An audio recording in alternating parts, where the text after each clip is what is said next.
Kasi maganda din ito sa katawan, kagaya sa mga high blood, o mga cholesterol, at ano pang sakit. Maganda siya guys. Pakuluan mo lang siya ng pakuluan. Pagkatapos nito guys, hiwa yung putol-putol ko lang siya na liit. Tapos ilagay ko sa silke.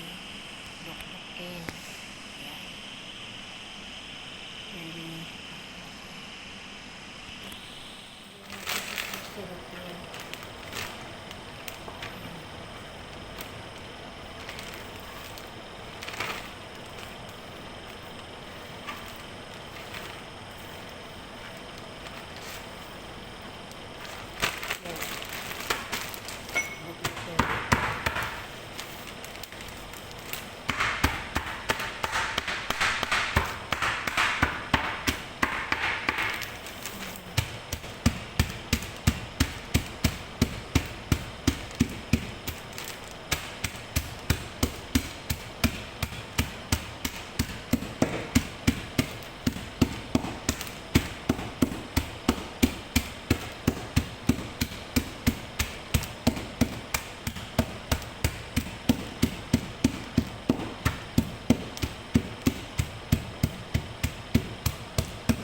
Magpapakulo tayo guys. Tigil ko nito yung wala pang laman ng tiyan mo.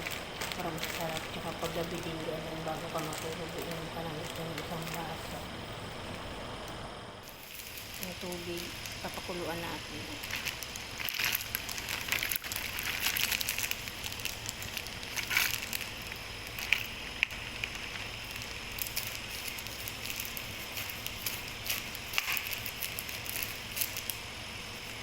Kasi yung kasama ko din na may sakit sa kanser, mamaani, nagiinom din siya.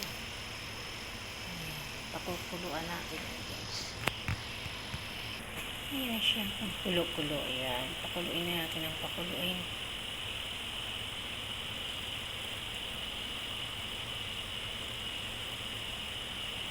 Ang kakasalihan naman si mamaani nito. Dinami ko na kasi para mamayang gabi. Gusto ko pa marami para hindi na ako luto ng luto. Pero mas masarap pala pag yung press talaga na araw-araw ka gumawa.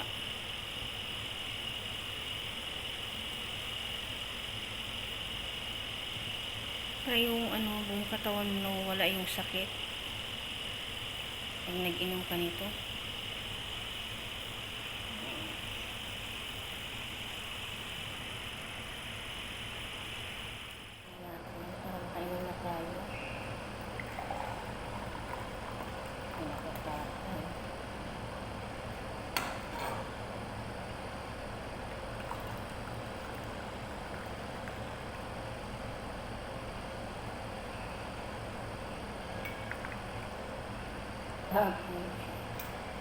Ayan guys, ganyan siya.